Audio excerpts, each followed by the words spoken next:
अनेक वर्षांपूर्वी दूर समुद्रामध्ये एक खूपच सुंदर आयलंड होता, जिथे मोठमोठली झाडं, सुंदर तलाव आणि गोड गोड पाण्याचे झरे होते. आणि हो, इथली एक गोष्ट तर मी सांगायलाच विसरले. इथले दुर्लभ पांढरे दगड, ज्याने विश्वातल्या सगळ्यात सुरेख मूर्त्या बनल्या होत्या.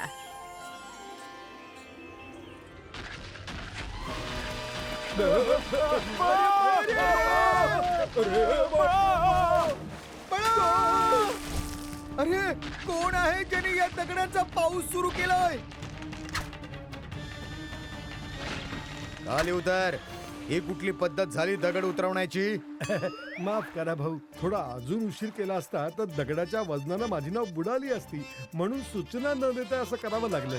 खूपच विचित्र माणूस आहेस. अरे, कोणाचं डोकं फुटलं असतं म्हणजे? विचित्र मी आहे की तुमच्या बेटाचा नियम? असं कुठे ऐकलंय का की मूर्ती बनवायची खास कला शिकायची असेल तर स्वतःचे दगड स्वतः घेऊन या? मला सांगतायत. आधी तुमचे नियम ठीक करा, मग बोला. येतो मी. हे तर हा बरोबर बोलून गेला. आपल्या देशाच्या नियमातच गडबड आहे.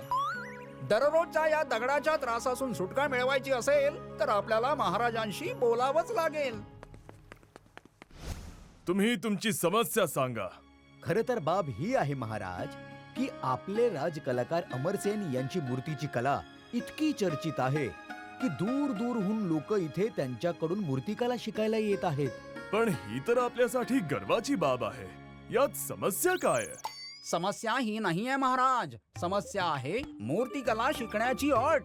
आणि अट अशी आहे की ज्याला ही कला शिकायची आहे त्याला त्याचा दगड स्वतः घेऊन यावा लागेल. आता या अटीमुळे आपल्या किनाऱ्यांवर दगडच दगड उतरत राहतात, ज्यामुळे आम्हाला व्यापार करायला खूप अडचण होते. मंत्री, आपल्या राज्यामध्ये दगडांची कमतरता आहे का, म्हणून कलाकारांकडूनच दगड मागवले जात आहेत? हे काय बोलत आहात महाराज? जिथे सोनं, चांदी, खाणं पिणं कुठल्याच गोष्टीची कमतरता नाहीये, तिथे दगडांची कमतरता कशी असेल महाराज? मग भानगड काय आहे? अमरसेनने काहीतरी विचार करूनच हा नियम बनवला असेल. जर आपण म्हणत असाल तर अमरसेनजींना येण्याचं बोलावणं पाठवण्यात यावं का? नाही, तो राजकारागीर असल्याबरोबरच आमचा मित्रही आहे, म्हणूनच आम्ही स्वतः आमच्या मित्राला भेटायला जाऊ. आणि महाराज हिमबिंदू आपल्या मित्रांसोबत अमरसेनच्या मूर्ती पाठशाळामध्ये पोहोचले, जिथे महाराजांना स्वतः आलेलं पाहून सगळे चकित होऊन जातात आणि अमरसेन महाराजांना इथे येण्याचं कारण विचारतात. ज्यावर महाराज मूर्तिकाराला शिकवण्यासाठी दगड आणण्याच्या निराळ्या नियमाबद्दल विचारतात. महाराज, आपलं राज्य छोटस आहे. इथली माती, झाडं, झुडपं एवढंच नाही तर दगड सुद्धा निसर्गाची भेट आहे. आणि निसर्गाने सगळं काही खूप समजून उमजून बनवलं आहे. ही झाडं, झुडपं, पाणी, डोंगर, दगड सगळं काही यांच्यापैकी एखाद्या गोष्टीशी पण केलेली छेडछाड निसर्गाचं संतुलन बिघडवू शकते. आणि मग इथे काहीच उरणार नाही. जर काही उरलंच नाही तर आपण येणाऱ्या पिढीला काय देणार? वाह अमरसेन, वाह. आम्ही तुझ्या विचारांवर अति प्रसन्न झालो. आणि उरली बाब तुम्हा लोकांच्या समस्येची, तर मी लवकरच मूर्तिकारांचे दगड ने-आण करण्यासाठी वेगळा किनारा बनवण्याची व्यवस्था करतो, ज्याने तुम्हा लोकांना कसलीही अडचण होणार नाही. धन्यवाद महाराज, ही तर खूप चांगली गोष्ट झाली आहे. महाराजांचा विजय असो. महाराजांच्या न्यायावर सगळे प्रसन्न झाले. जसं की राजाने सांगितलं होतं, दगड ने-आण करण्यासाठी वेगळा किनारा बनवण्यात आला, ज्याने व्यापारी पण त्यात व्यापार आनंदाने करायला लागले. काही वर्षांनंतर जेव्हा महाराज हिमाबिंदूच्या जागी त्यांचा मुलगा राजदीपने गादी सांभाळली, तेव्हा सगळं काही हळूहळू बदलायला लागलं. कारण महाराज हिमाबिंदू आणि नवीन महाराज राजदीपच्या विचार करण्याच्या पद्धतीमध्ये बराच फरक होता. त्यांचा प्रत्येक निर्णय केवळ फायद्यासाठीच असायचा. काही दिवसानंतर ज्यांनी आधी तक्रार केली होती त्यांनी पुन्हा मूर्तिकार अमरसेन आणि त्यांच्या दगड आणण्याच्या नियमांबद्दल राजदीपचे कान भरायला सुरुवात केली. अमरसेनला राज दरबारात हजर करण्यात यावं. क्षमा करा महाराज, ते तुमच्या पिताश्रींचे मित्र आहेत. तुम्ही त्यांच्याकडे स्वतः गेलं पाहिजे. आपले पिताश्री सुद्धा असंच करत होते. तुम्ही हे विसरू नका की पिताश्रींच्या जागी महाराज आता मी आहे. आमच्या आज्ञेचं त्वरित पालन व्हावं. आणि थोड्याच वेळात नवीन महाराजांच्या आदेशावर अमरसेन दरबारात हजर झाले. तुमची मूर्तिकला शिकण्यासाठी कलाकारांनी दगड घेऊन यायच्या नियमाला आम्ही आज आणि आतापासून समाप्त करण्याचा आदेश देतो. पण महाराज, याने आपली आणि आपल्या राज्याची खूप हानी होईल. हानी आणि लाभ तुम्ही आमच्यावर सोडून द्या, कारण आम्हाला समजलं आहे की दगड घेऊन येण्याच्या नियमामुळे कित्येक कलाकार इथे येऊच शकत नाही. म्हणून नाही नियम राहील ना कलाकार इथे यायला कचरतील.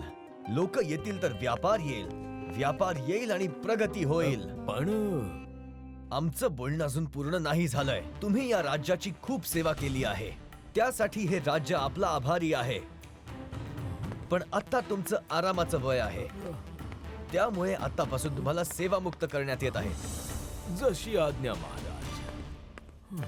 स्वतःच्या फायद्यासमोर महाराज राजदीपला काहीच सुचत नव्हतं. म्हणूनच आता नवीन नियम आल्याने हळूहळू राज्यामध्ये मोठ्या संख्येने लोक येऊ लागले. मोठ्या संख्येने खोदकाम करून दगड काढू लागले.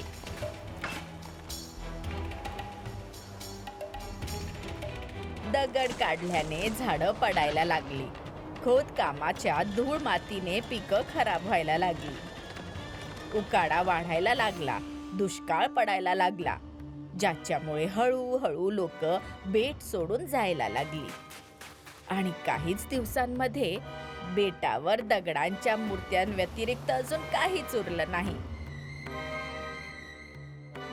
आणि जसं की अमरसेनने महाराज हिमाबिंदूला सल्ला दिला होता की जर निसर्गाचं संतुलन बिघडलं तर सगळं काही संपून जाईल, आणि ते आज सत्यात उतरलं.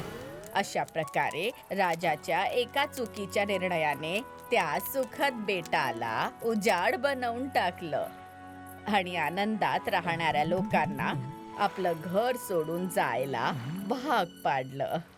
तिकडे राजाच्या चुकीच्या निर्णयामुळे त्याला त्याचं राज्य सोडून जावं लागलं. इकडे वाटतंय की उप्पी काकाच्या चुकीच्या निर्णयामुळे आपल्याला टेंट सोडून जावं लागेल. उप्पी काका, अम्माने सांगितलं होतं ना की नदीच्या किनाऱ्यावरून दगड बाजूला करू नका. आता बघा, त्यामुळे पाणी टेंट मध्ये घुसतंय. सॉरी अम्मा. अय्यो, आता आपण झोपणार कसे जी? बाबू चिरू, चला.